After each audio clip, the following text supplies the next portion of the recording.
Once again, time to share my favorite fun fact about pooping, also known as the rectoanal inhibitory reflex.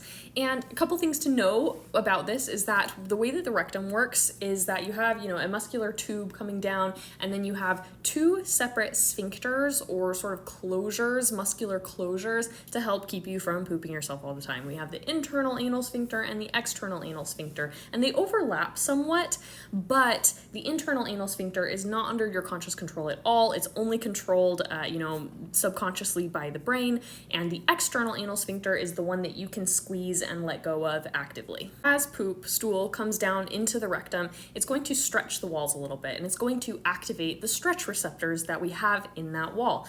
And that stretch causes the internal anal sphincter, the one that's not under your control, to relax, because it's like, oh, we have stuff here, it's time to go.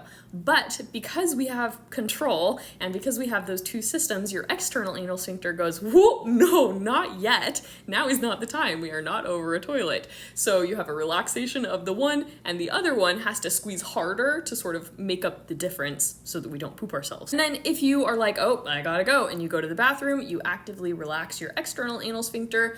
Your rectum helps push everything out, stuff comes out, you poop, it turns back on, both your internal and your external anal sphincter come back on, and you're good to go. But if you do not have a toilet nearby and you don't have time to go and you're like, now's not gonna work, so you maintain the closure of that external anal sphincter, eventually, usually after like 10 to 15 minutes or so, your internal anal sphincter is gonna get the memo. It's gonna be like, oh, now's not the time. So it is going to turn back on, and basically our rectum is going to sort of push everything back up out of the way, because it's like, now's not the time, we're not going to be able to go right now.